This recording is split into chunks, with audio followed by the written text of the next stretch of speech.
Bagi teman-teman yang ingin memberikan persembahan bisa melalui transfer di nomor rekening ini.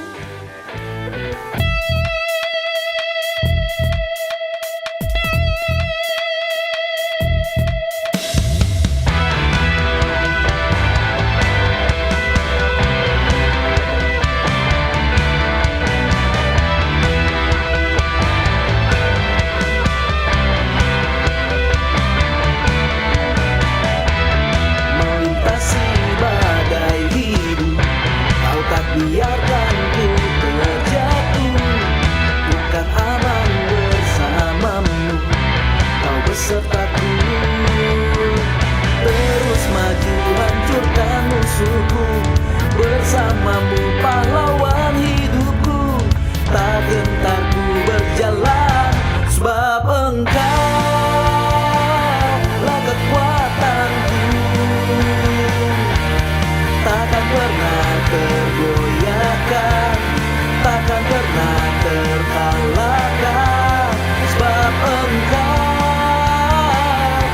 pembelaku. Walau gunung kan terhempas dan laut pun bergelora, selamanya Engkaulah Tuhan keselamatanku.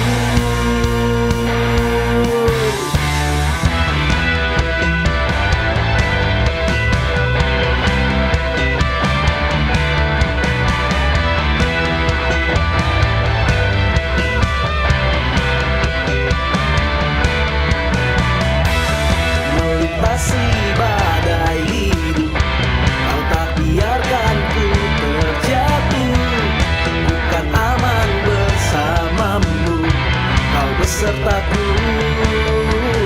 Terus maju hancurkan musuhku, bersamamu pahlawan hidupku. Tak gentar ku berjalan, sebab Engkaulah kekuatanku. Takkan pernah tergoyahkan, takkan pernah terkalahkan, sebab Engkaulah pembelaku. Walau gunung kan terhempas dan laut pun bergelora, selamanya Engkaulah Tuhan keselamatanku.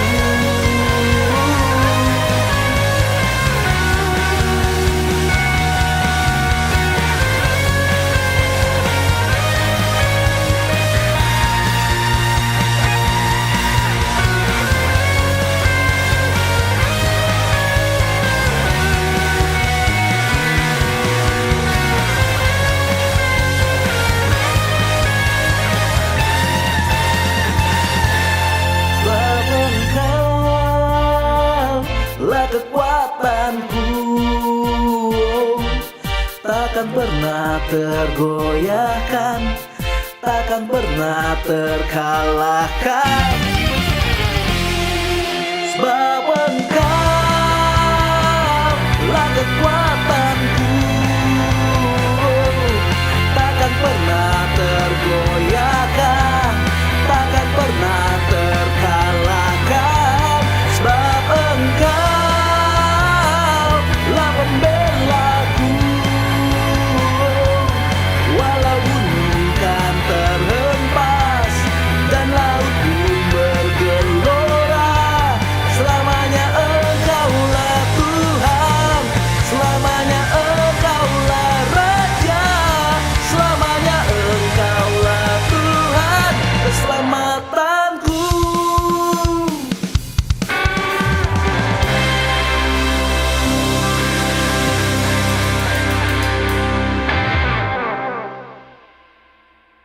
Halo teman-teman yang sudah pulang hari ini. Selamat pagi, selamat siang, selamat sore, dan selamat malam bagi semua yang menikmati ibadah online hari ini.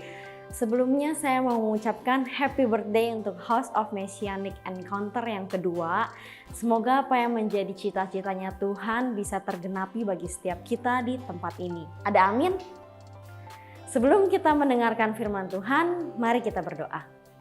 Tuhan, terima kasih untuk hari ini, setiap penyertaan Tuhan bagi setiap kami, setiap kebaikan-Mu bagi setiap kami. Kami bersyukur Tuhan di tahun ketiga ini supaya kami bisa terus sungguh-sungguh, bisa apa yang menjadi cita-cita-Mu bisa tergenapi bagi setiap kami. Sebelum kami mendengarkan firman-Mu, kami juga berdoa untuk hamba-Mu yang akan melayani hari ini Tuhan, biar Tuhan urapi setiap perkataannya supaya bisa menjadi rema bagi setiap kami. Dalam nama Tuhan Yesus kami berdoa. Amin.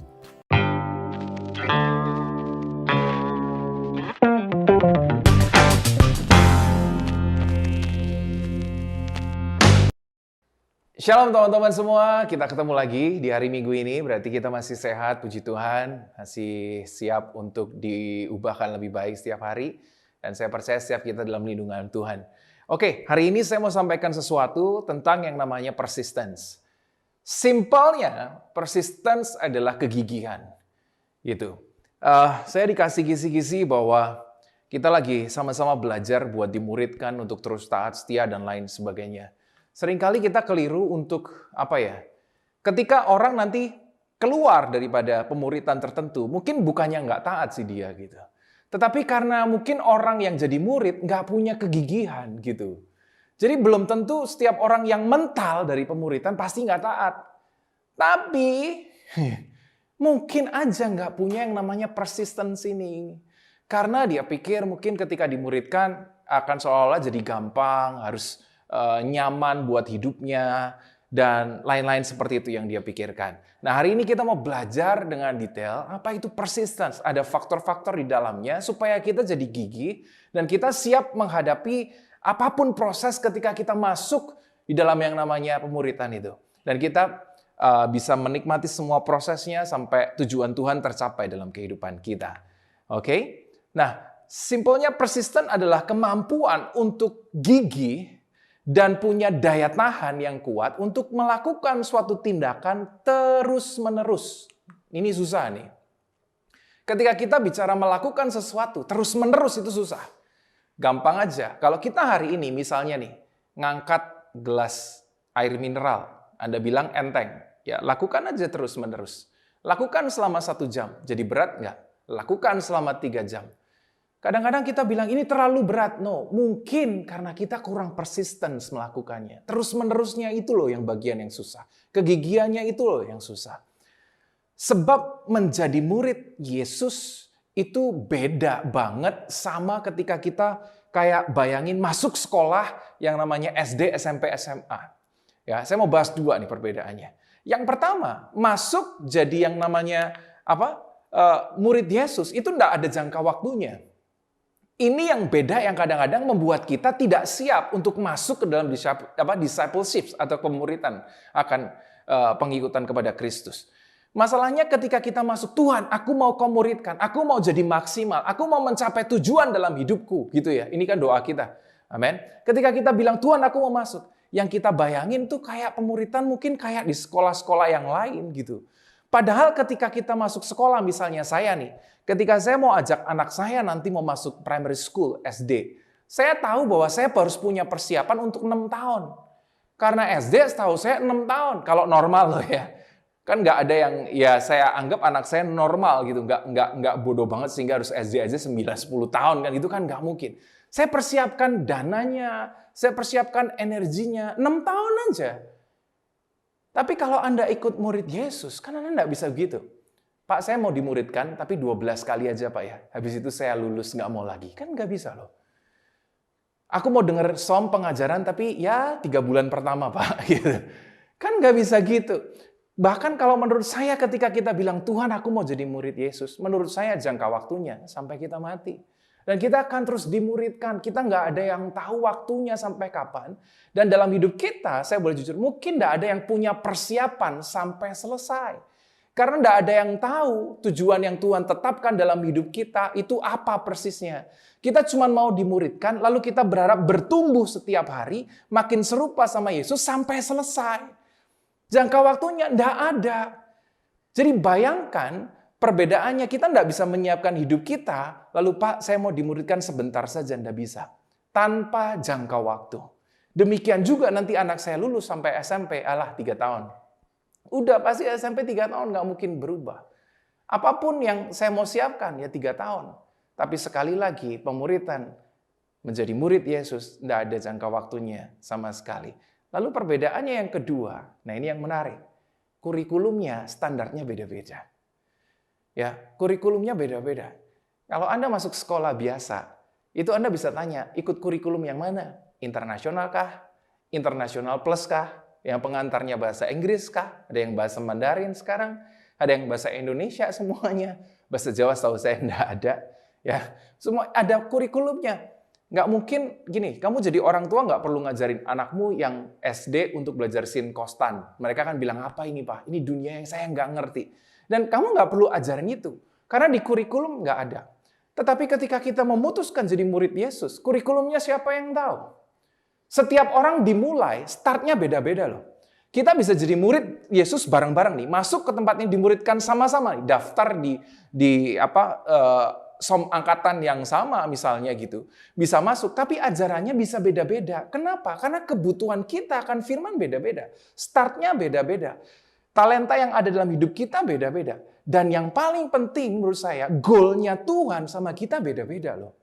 Ada yang Tuhan pilih, aku kasih kamu, aku persiapkan kamu untuk jadi gembala misalnya. Dan kita tahu dalam hati kita, Tuhan panggil kita buat jadi gembala. Lalu Tuhan nggak mungkin latih kita. Sama seperti orang yang pada lainnya, yang Tuhan panggil misalnya untuk jadi worship leader misalnya. Itu panggilan yang beda, bukannya nggak penting loh ya. Tapi latihannya beda. Kurikulumnya beda. Tuhan akan latih kita dengan cara yang beda. Ketika Tuhan panggil saya untuk melayani dalam hal ini misalnya keluarga, Tuhan kasih kurikulumnya beda loh. Tuhan pertemukan saya bukan dengan penyanyi-penyanyi, dengan bisnismen, karena pelayanannya keluarga. Tuhan akan nggak tahu gimana pertemukan dengan keluarga-keluarga yang lain. Tuhan akan ajari saya ilmu-ilmu tentang keluarga. Yang jadi masalah di mana? Di dalam keluarga. Titik-titik yang kira-kira bisa menimbulkan problem dalam keluarga. Dan saya bilang, Tuhan, kenapa keluarga saya berat banget? Kenapa saya punya keluarga dari ini kok yang begini-begini dan lain sebagainya? Oh iya, Tuhan punya kurikulum saya untuk keluarga. Dan saya nggak mempersiapkan itu sama sekali. Saya nggak bisa tahu sama sekali. Begitu saya masuk ke dalam pemuritan, saya siap dimuridkan. Baru semua itu Tuhan bukakan kepada saya. Nggak ada jangka waktunya, dan Anda nggak dikasih persiapan, kisi-kisi ujiannya apa. Jadi buat saya ketika kita nganggap bahwa pemuritan di dalam Yesus Kristus adalah hal yang mudah dan singkat dan gampang, coba dipikir sekali lagi. Kita tidak punya jangka waktu. Ketika Anda mau jadi murid Yesus, siapkan hidupmu untuk seumur hidup. Yang kedua, untuk hal apapun yang Tuhan taruh dalam hidup Anda.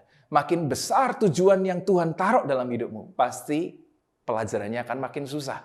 Dan semuanya nanti tiba-tiba surprise saja di tengah-tengahmu akan dapat hal semacam itu. Jadi kalau ketika kita mundur nih dalam hal pemuritan, mungkin ya bukan masalah kita jadi orang tidak percaya Yesus, enggak. Kita tidak punya energi untuk persistence, untuk teguh, untuk menghadapi ujian demi ujian, konsisten, terus-menerus. Itu loh yang penting. Jadi hari ini kalau kita ada yang ngalamin problem macam gini dan kita mulai ragu-ragu, bener nggak sih sebenarnya panggilan Tuhan dan lain sebagainya. Ya menurut saya, coba cek punya persistence nggak? Punya kegigihan nggak dalam hidup Anda? Kalau Anda punya kegigihan, ya saya rasa semua kita pasti selesai dengan baik. Mengakhiri semua ini dengan baik. Amin. Nah, faktor apa yang ada di dalam persistence itu? Ada seorang namanya Yusuf di dalam Alkitab. Tuhan merancangkan sesuatu yang besar buat hidup Yusuf. Buktinya apa? Gampang. Kejadian 37. Tuhan sudah kasih mimpi. Betul ya? Tuhan kasih mimpi. Yang pertama Tuhan kasih mimpi tentang berkas-berkas. Dan nanti berkas keluarganya tunduk sama berkasnya si Yusuf. Lalu kemudian bukan cuma sekali. Tuhan kasih mimpi yang lain. Ya, yaitu mimpi soal matahari, bulan, dan bintang yang akan tunduk kepadanya. Jadi Tuhan punya tujuan yang besar dalam hidupnya si Yusuf ini. Sama seperti kita, mungkin dalam hidup kita sekarang, kita udah dikasih tahu nih sama Tuhan bahwa Engkau punya tujuan yang besar dan lain sebagainya. Nggak ada yang salah dengan tujuan yang besar dalam hidup kita. Cuman itu bukan proses yang singkat. Makin besar tujuannya, pasti makin lama sekolahnya. Makin berat apa yang harus kita pelajari. Sayang di dalam hal ini, gereja biasanya cuman bisa share mimpinya, tapi nggak jago memuridkannya. Jadi gereja cuman kasih mimpi-mimpi yang besar. Aku lihat kamu yang baju merah di sana, Tuhan akan angkat engkau. Akan jadi besar, bisnismu akan besar, engkau akan gini. Itu bagus. Masalahnya bukan cuman mimpinya loh yang dikasih. Saya percaya setiap kita punya mimpi nih. Tapi gereja juga harus jago, kita juga harus siap masuk, dimuridkan untuk mempersiapkan diri. Pada waktu itu Yusuf lalai. Dia masih muda, 17 tahun, paling disayang sama orang tuanya. Dikasih jubah yang maha indah, yang lainnya nggak punya. Dia banggakan, Tuhan jadikan aku besar. Mimpinya dia pegang, tapi dia nggak siap masuk untuk dimuridkan. Faktor yang pertama yang harus kita punya untuk persistence, simple, namanya apa? Sabar. Sabar itu artinya kita menantikan waktu Tuhan, persis apa seperti maunya dia. Jangan negosiasi soal ini, saudaraku. Jangan berusaha untuk jadi lebih cepat dalam hal ini.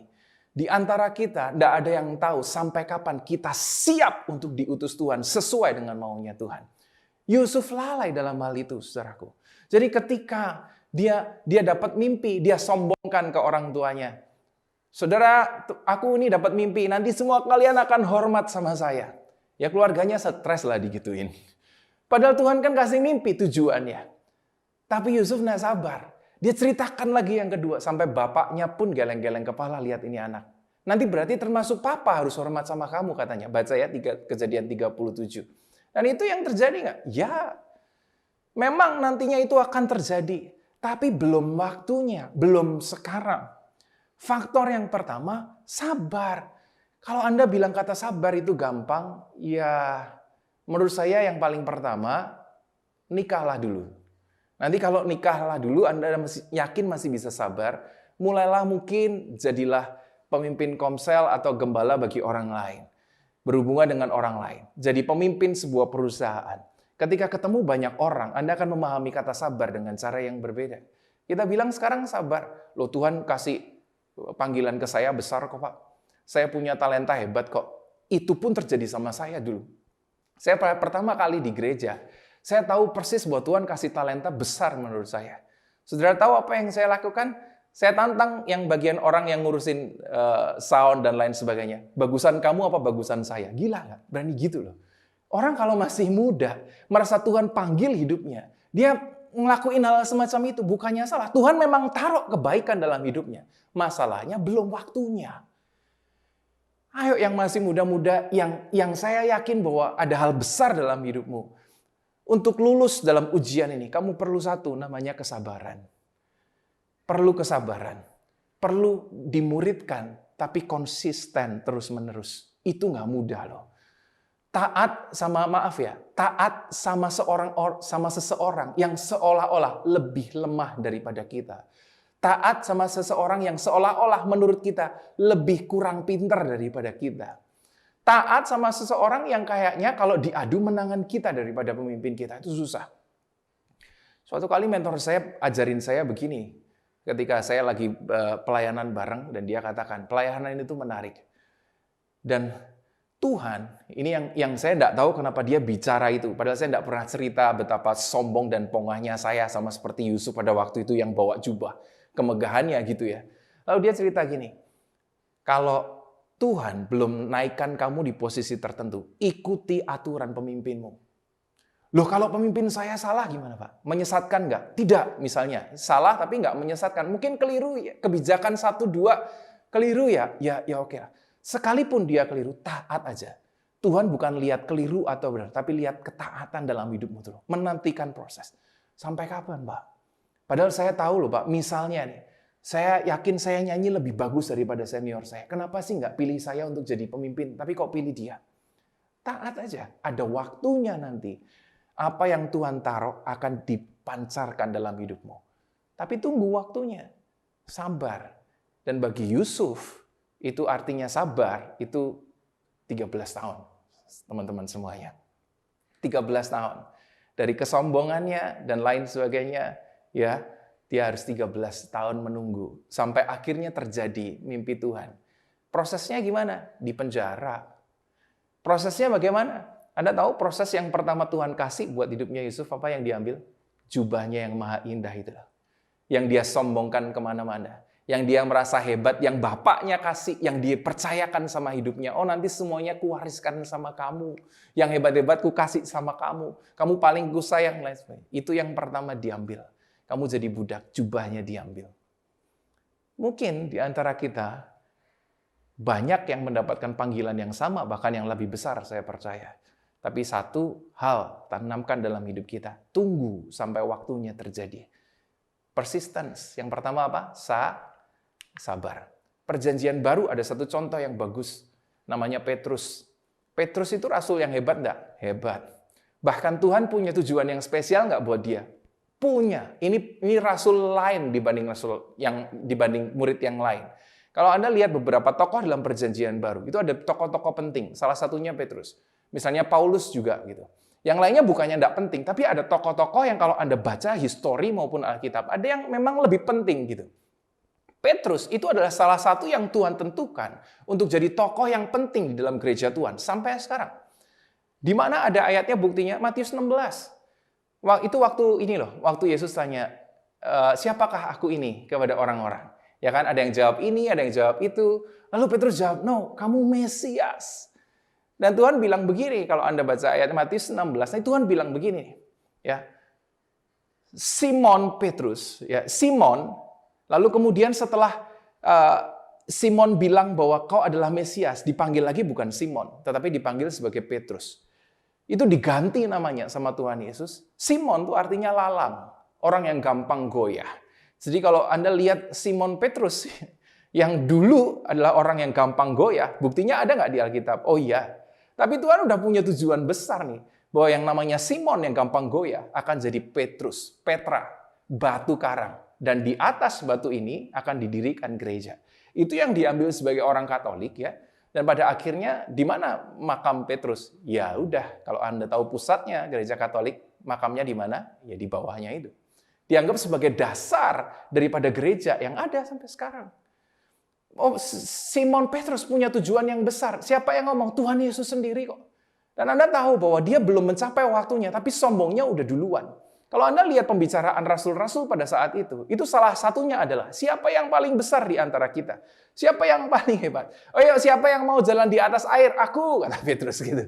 Pokoknya dia orang yang dalam hidupnya. Kenapa? Karena ada sesuatu yang besar dalam hidupnya. Itu Petrus.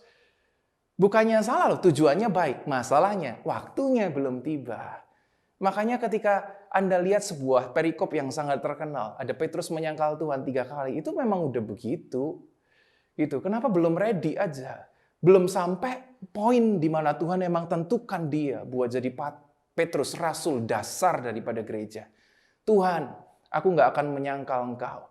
Bahkan kalau Anda baca Matius 26 ayat yang ke-33, Petrus berkata, biarpun mereka semua tergoncang imannya, tapi gua enggak, kata Petrus. Tapi aku tidak, ya kan? Sekalipun aku harus mati bersama-sama dengan engkau, aku tidak akan menyangkal engkau. Keren kan? Tujuan Tuhan besar sih. Masalahnya nggak sabar Petrus. Belum. Dia sombong. Akhirnya apa? Sebelum ayam berkokok, dia akan menyangkal 3 kali. Menyangkal tidak? Yes. Apa yang Petrus tidak punya? Belum selesai. Dia tidak punya kesabaran. Kita kalau mau berhasil, merasakan sesuatu yang baik daripada Tuhan, sampai tujuan Tuhan terjadi dalam hidup kita. Sabar, teman-teman. Sabar. Sekalipun ini pemuritan yang model Anda bilang nggak enak nih.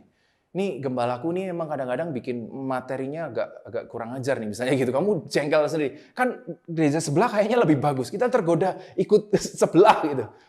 Ya tapi mau gimana gitu. Mentor saya waktu awal-awal itu kita diajarin untuk sesuatu yang buat saya ya kadang-kadang agak buat apa sih gitu. Buat apa? Kita ini kalau buat salah dulu sebagai murid ya, sebagai murid. Kita disuruh berlutut tau. Maksudnya zaman sekarang bos gitu. Bukan zaman negara Cina zaman dulu gitu yang salah harus berlutut di depan sampai orang tuanya bilang boleh masuk rumah kayak ini kan udah zaman baru. Maksudnya ngapain sih gereja gitu-gitu? Tapi ya kita ikut aja. Ketika kita berbuat dosa, no, sekarang kamu berlutut dan berdoa baca firman. Ya kita lakukan. Kita nggak mempersalahkan apapun itu, kita belajar bahwa Yang bikin kita berhasil bukan masalah nanti orang tua saya gini, mentor saya begini, tapi masalah kita mau ngikut dengan baik atau enggak. Dan kita diajarin dari pertama ya sabar. Akan ada waktunya buat kita masing-masing. Proses kita masing-masing. Sabar. Bagi Petrus, Anda tahu momen yang paling penting adalah dari sebuah buku yang Anda baca. Ini tanya sama Bapak Gembala atau Rasul Marwan di sini ya. Dia jago lah hal macam begini. Quo vadis Domine. Tanyain, itu artinya apa? Itu adalah kisah pembalikan Petrus yang akhirnya dia sebelum mati disalib terbalik demi menjaga kehormatan Tuhan Yesus Kristus. Rasul yang dulunya sombong dan gak sabar, dia pada akhirnya rela mati buat murid-murid Yesus. Dan gara-gara pengorbanannya itu, sampai sekarang kita bisa lihat betapa hebatnya kasih karunia Tuhan. Banyak jemaat yang percaya. Sabar. Ibrani 6 ayat 15 ngomong, ini buat tokoh yang lain. Abraham menanti dengan sabar dan dengan demikian memperoleh yang dijanjikan kepadanya. Sabar dulu, nanti akan ada waktunya untuk kita menerima. Ya, sabar aja. Saya percaya bahwa kebaikan itu akan datang buat orang-orang yang sabar nunggu. Ya, sabar. Kalau belum punya pacar, sabar. Jangan buru-buru salah pilih ntar. Kalau yang belum waktunya nikah, sabar. Selesaiin dulu konseling pernikahan sampai berapapun. Jangan buru-buru. Banyak kisah yang salah gara-gara nggak mau konseling. Pak, buruan mau konseling, mau nikah. Sebulan suruh ngabisin materi 12 kali. Ya, jadi gembalanya yang sakit kepala. Terus mau berapa hari sekali gitu untuk konseling. Selesaiin dulu. Itu jauh lebih penting daripada acaranya. Kenapa? Pernikahan seumur hidup. Acara kan suatu saat dilupakan. Ya, belajarlah sabar. Kalau kita lihat di dalam Alkitab, itu semua tokoh adalah orang-orang yang menantikan Tuhan. Semua, enggak ada yang enggak. Ya, yang buru-buru biasanya enggak baik. Siapa yang buru-buru? Misalnya Simpson. Itu orang-orang yang buru-buru pakai kekuatannya tanpa perintah Tuhan. Dia punya enggak? Punya. Padahal panggilan dalam hidupnya besar.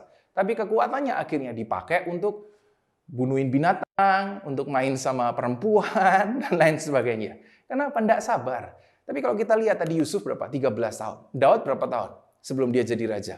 Daud itu 15 tahun. Kurang lebih waktu dia diurapi jadi raja. Sampai dia jadi raja beneran. Oh, dia bisa sih. Dia bunuh Saul tuh bisa loh. Ada satu kisah di mana waktu Daud dikejar sama ribuan pasukan Saul. Yang kemudian Saul buang hajat. Lalu kemudian dipotong pucung jubahnya itu. Bukankah sebenarnya Daud layak karena dia raja secara hukum Tuhan untuk bunuh Saul. Saul jahat. Tapi dia tidak lakukan. Kenapa? Nunggu waktu.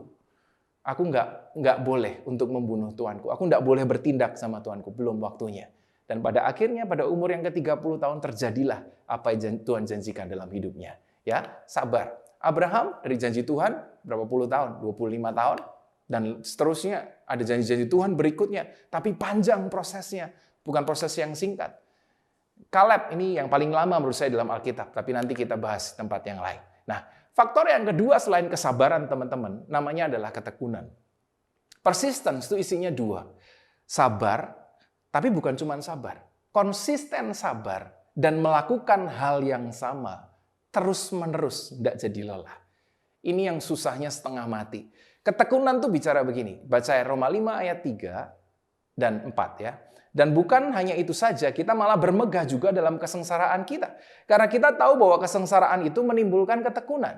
Dan ketekunan menimbulkan tahan uji, dan tahan uji menimbulkan pengharapan. Kita suka bagian terakhirnya. Yuk kita percaya ada pengharapan dalam nama Yesus. Sekarang belum selesai, tapi ada harapan. Bentar dulu, harapan itu ada kesengsaraan. Sengsaraan jadi tekun, tekun jadi tahan uji, baru menimbulkan yang namanya pengharapan. Ya, apa itu ketekunan? Teman-teman perhatikan, yang namanya ketekunan adalah melakukan sesuatu dari semula sampai sekarang dengan kekuatan, perhatian, energi yang sama. Konsisten. Arti persistence tadi itu loh yang awal. Melakukan sesuatu dari semula sampai sekarang dengan kekuatan yang sama, tidak kurang. Ini saya nggak bayangin kalau kita harus seperti ini selama bertahun-tahun. Tapi ya, itulah yang harus dilakukan bagi orang-orang yang percaya. Ketika percaya janji Tuhan dalam hidupnya besar, dipanggil untuk sesuatu hal yang besar. Bapak Gembala kita misalnya di tempat ini, dipanggil jadi gembala, lalu melakukan hal yang sama. Sudah berapa tahun sampai sekarang Pak? Ya, 2 tahun. ngerekam, syuting, edit, ibadah.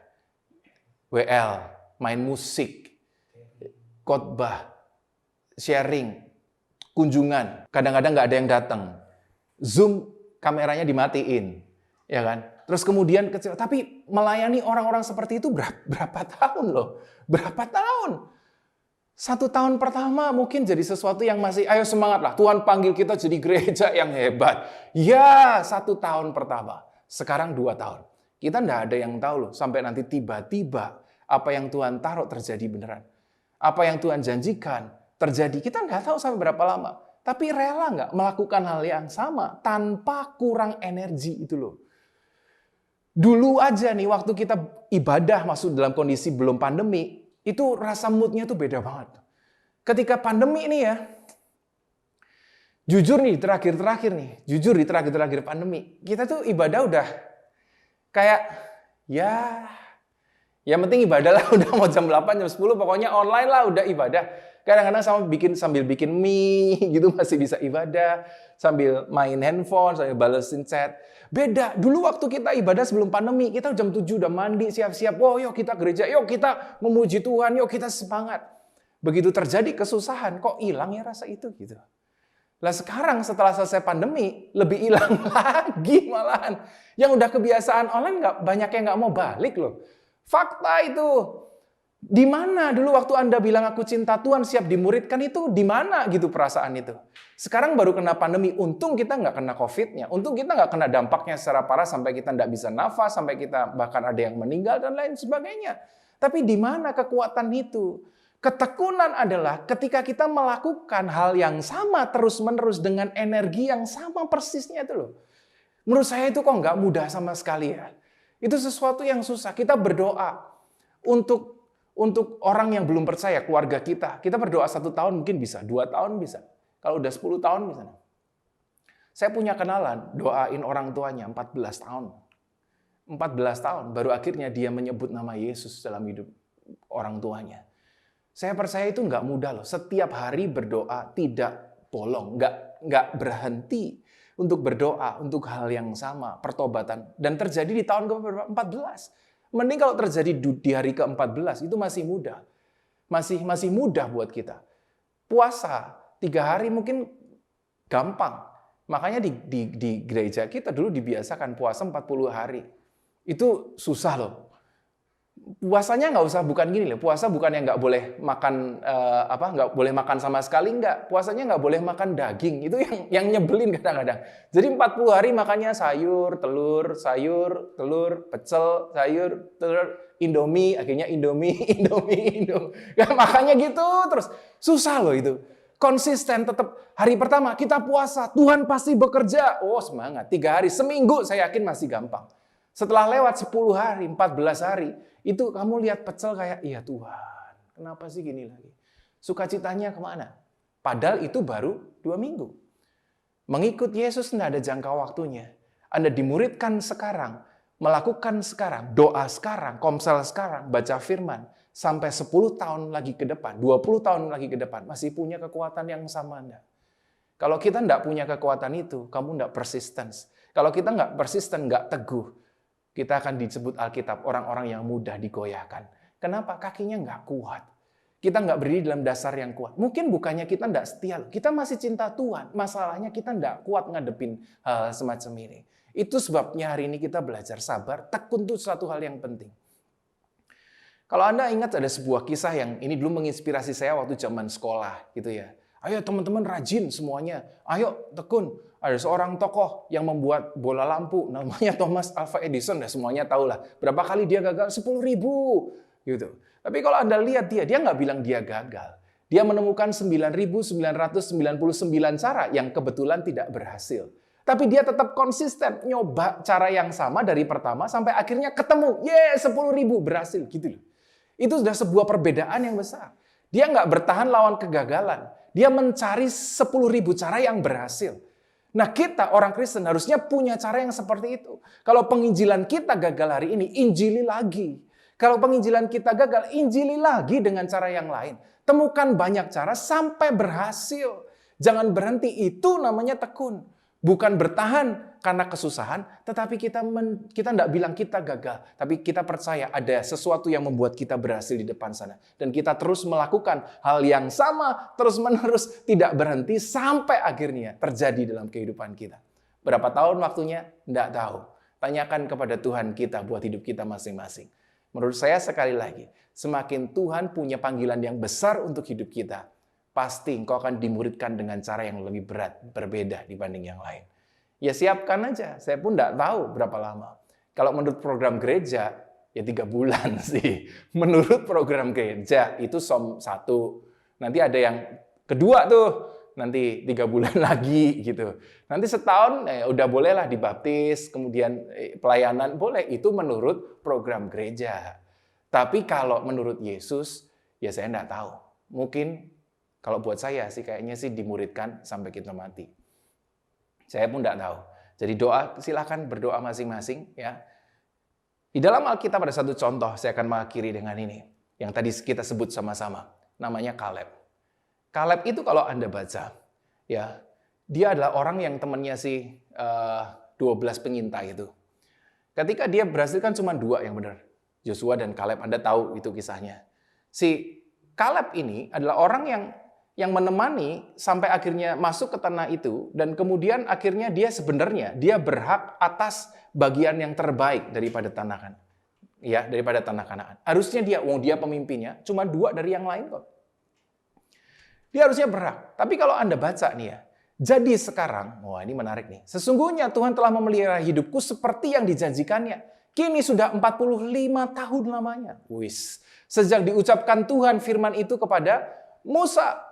Jadi Musa janji nih orang-orang di sana akan punya tanah warisan yang terbaik. Dan Kaleb menjadi orang yang penting yang dapat warisan yang terbaik. Dan dia nungguin itu 45 tahun. Dan selama itu orang Israel mengembara di padang gurun. Jadi sekarang telah berumur 85 tahun aku hari ini. Nah ini yang luar biasa. Pada waktu ini aku masih sama kuat seperti pada waktu aku disuruh Musa. Seperti kekuatanku pada waktu itu, demikianlah kekuatanku sekarang untuk berperang dan untuk keluar masuk. Dia nungguin berapa? 45 tahun. Harusnya kalau itu misalnya dalam kondisi saya gitu, atau dalam kondisi yang kita lihat di banyak keadaan sekarang, dia orang yang paling berjasa kok untuk bangsa itu. 2 orang yang paling berjasa. Yang satunya Kaleb. Harusnya kalau kita ngerasa orang jadi seperti itu gimana? Bukankah kita ngerasa kita paling berhak? Harusnya buat saya dulu dong, Pak. Kan saya yang bangun, kan saya yang ngerebut, kan saya yang ini. Masa nungguin 45 tahun? Itu orang sabarnya kayak apa? Dan yang hebat, dia bukan cuma sabar, tapi konsisten. Pada waktu ini, 45 tahun ya, aku masih sama kuat untuk ngelakuin hal yang sama.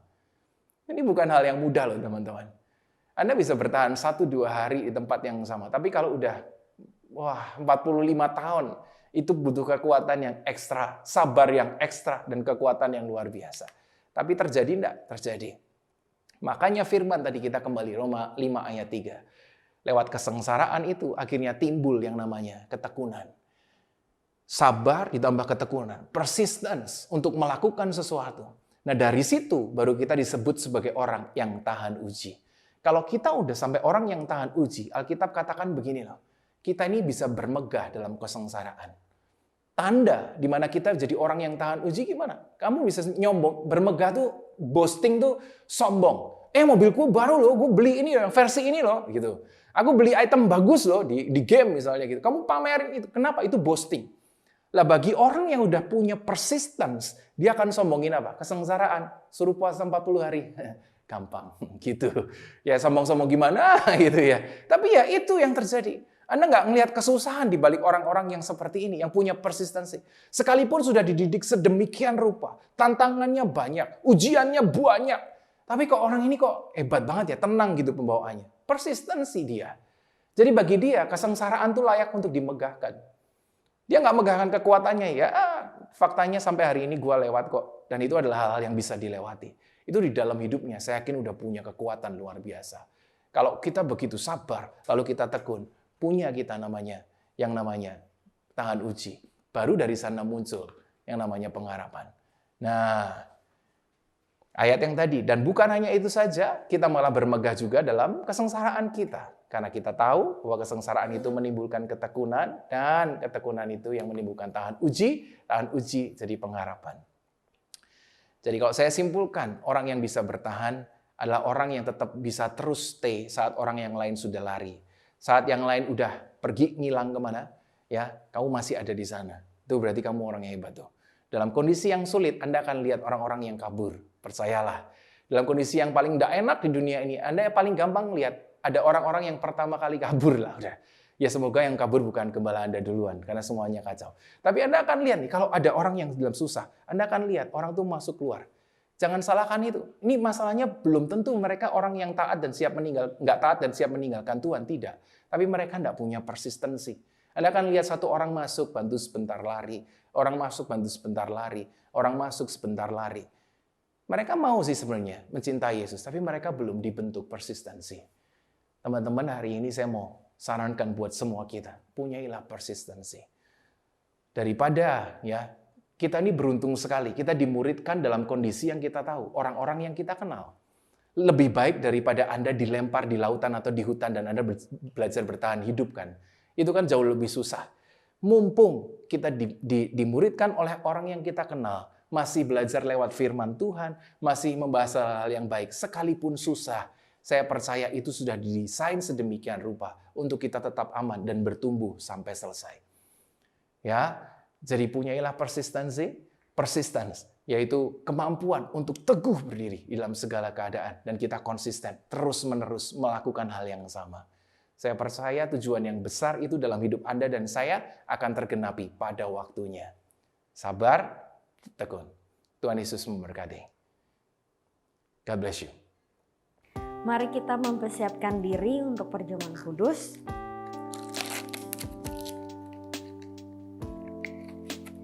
Mari kita angkat roti di tangan kanan kita.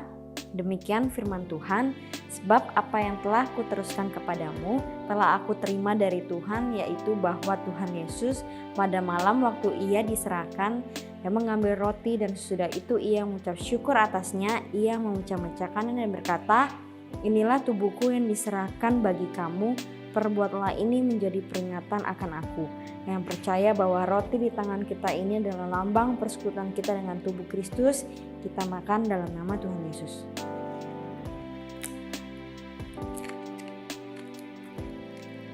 Mari kita angkat anggur di tangan kanan kita. Demikian juga ia mengambil cawan sesudah makan lalu berkata, cawan ini adalah perjanjian baru yang dimateraikan oleh darahku. Perbuatlah ini setiap kali kamu meminumnya menjadi peringatan akan aku. Yang percaya kalau anggur di tangan kita ini adalah lambang persekutuan kita dengan darah Kristus, kita minum dalam nama Tuhan Yesus.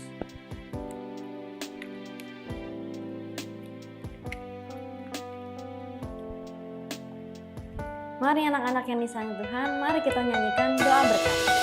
Tuhan memberkatimu. Tuhan melindungimu. Dia menyinarimu dengan wajahnya dan memberikan kasih karunia. Tuhan menghadapkan wajahnya dan memberi damai sejahtera.